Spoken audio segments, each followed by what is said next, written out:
اور اس کے اتحادی چپ ٹیکنالوجی کی حدود کو آگے بڑھا رہے تھے، چین ان چپس کو بنانے میں پیچھے رہ گیا۔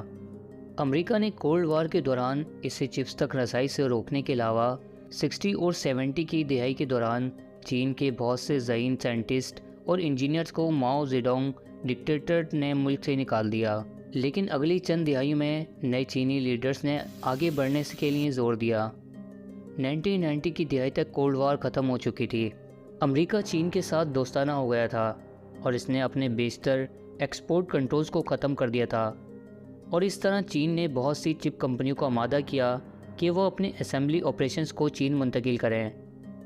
2000 کی دہائی تک سپلائی چین کے اس سرے پر چین کا غلبہ تھا، لیکن چین اپنی اسمبلی انڈسٹری کو وسیع کرنے کے لیے زیادہ سے زیادہ چپس کو امپورٹ کر رہا تھا، اور اس نے انہیں مشکل حالات میں ڈال دیا۔ چینی حکومت نے ٹیک سپلائی چین کا مطالعہ کیا تھا، اور انہوں نے محسوس کیا کہ پورا چائنیز ٹیک ایکو سسٹم چین کے جیو پولیٹیکل مخالفوں اور امریکہ، جاپان سے، تائیوان سے امپورٹڈ سلیکون کی بنیاد پر انحصار کرتا ہے، اور چین کے رہنماؤں نے کافی سمجھ بوجھ سے یہ نتیجہ اخذ کیا کہ یہ ایک ایسا خطرہ تھا جسے وہ اٹھانا جاری رکھنے کو تیار نہیں تھے۔ چنانچہ چینی حکومت نے اپنی چپ ڈیزائن اور مینوفیکچرنگ کمپنیوں میں پیسہ ڈالا، جنہوں نے غیر چینی فرمز کے ساتھ تیزی سے شراکت داری کی۔ یہ سب ایک چپ سپلائی چین بنانے کی امیدوں پر ہے جو مکمل طور پر چین کے اندر سے نکل گئی ہے۔ جلد ہی چین چپس کے ساتھ کچھ پرانی نسلوں کو ڈیزائن، تیار اور جمع کر سکتا ہے، زیادہ تر اپنے طور پر، لیکن سب سے زیادہ جدید ترین چپس بنانے میں ابھی کئی سال باقی تھے۔ یہ ان چپس میں سے ایک ہے۔ اس پر لگ بھگ 114 بلین ٹرانزسٹرز ہیں۔ یاد رکھیں کہ 1960 میں چپس میں 4 کمپیوٹنگ کی صلاحیتیں مستقبل میں ماضی کی صلاحیتوں کی طرح ملٹری استعمال میں لگائی جائیں گی۔ مسئلہ یہ ہے کہ دنیا میں صرف چند کمپنیاں انہیں بنانے میں ملوث ہیں اور کوئی بھی چین میں موجود نہیں ہے۔ صرف 3 امریکی کمپنیاں جدید چپس ڈیزائن کرنے کے لیے درکار سافٹ ویئرز بناتی ہیں، پھر ان ڈیزائنوں کو اصلی چپس میں تبدیل کرنے کے لیے ایک مشین کی ضرورت ہوتی ہے جو صرف ایک کمپنی کی طرف سے بنائی جاتی ہے، اور وہ ہے ASML۔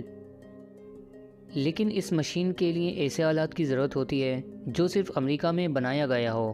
آخرکار صرف تائیوان اور جنوبی کوریا کی کمپنیاں ہی یہ سب ایک ساتھ رکھ سکتی ہیں اور جدید ترین پروسیسر چپس تیار کر سکتی ہیں۔ یہ کمپنیاں سپلائی چین میں چوک پوائنٹ ہیں، اور چین جدید چپس کے لیے ان پر مکمل انحصار کرتا ہے۔ 2019 میں امریکہ میں پولیس زوچانگ کو گرفتار کرنے کے لیے گئی، لیکن اسے تلاش نہیں کر سکی، یہاں تک کہ وہ بعد میں چین میں اپنی کمپنی کے CEO کے طور پر ظاہر ہوئے، جس نے کامیابی سے ASML جیسا سافٹ ویئر بنایا۔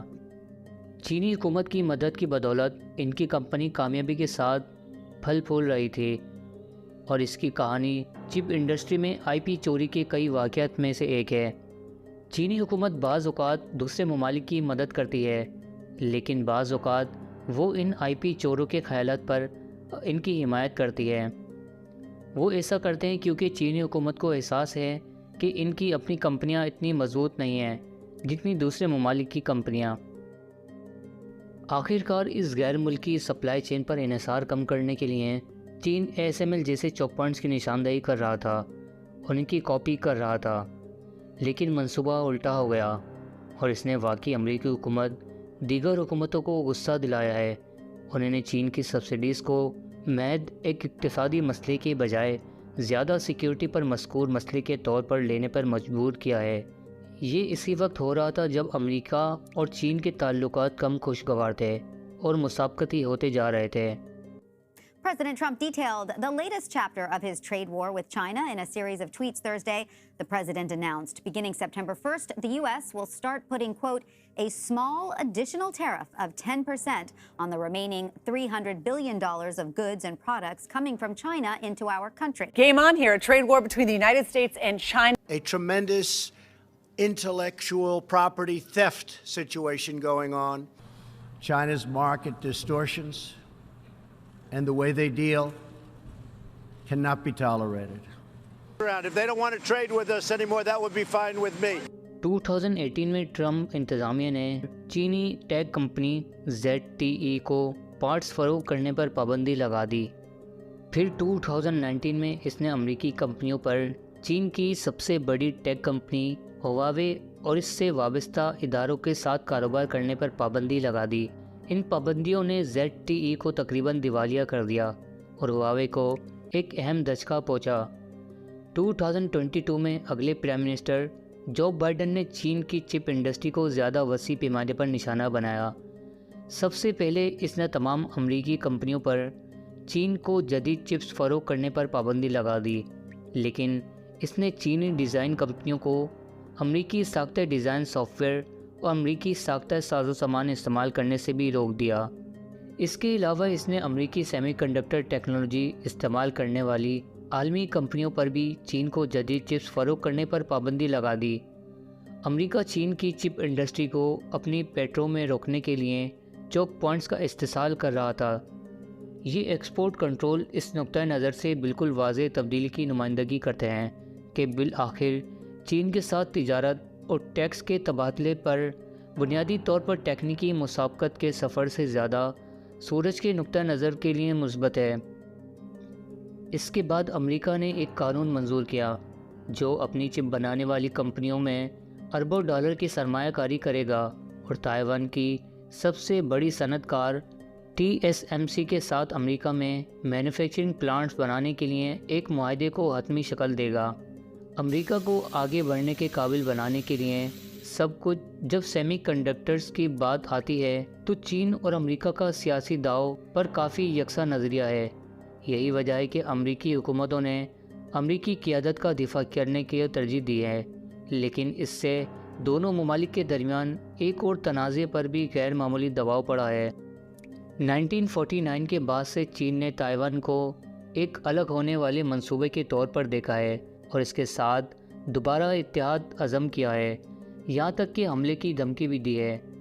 امریکہ نے تائیوان کے تحفظ کے لیے عزم اظہار کیا ہے، لیکن تائیوان بھی چپ سپلائی چین میں سب سے اہم چوک پوائنٹ کا مالک ہے۔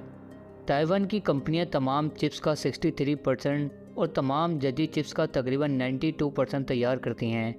ان کمپنیوں کے ساتھ جو امریکہ اور چین دونوں چپس صنعتوں کے لیے ناگزیر ہیں۔ تائیوان نے خود کو کچھ تحفظ فراہم کیا ہے، لیکن امریکی ایکسپورٹ کنٹرول نے تائیوان کی کمپنیوں کو ایک انتخاب کرنے پر مجبور کیا۔ امریکہ کی مخالفت کریں اور چین کو فروخت کرتے رہیں، یا اس کی تعمیل کریں اور چین کو اس کے کچھ چپس سے کاٹ دیں۔ اب تک انہوں نے اشارہ دیا ہے کہ وہ چین کو منقطع کریں گے، لیکن جیسا کہ چین اور امریکہ چپس بنانے پر جھگڑ رہے ہیں، اس طرح کے زیادہ سے زیادہ انتخاب دنیا بھر کے ممالک اور کمپنیوں پر مسلط کیے جائیں گے۔ ان سے ایسے فریقوں کا انتخاب کرنے کو کہ جو کہ ایک سرد جنگ کی طرح لگتا ہے۔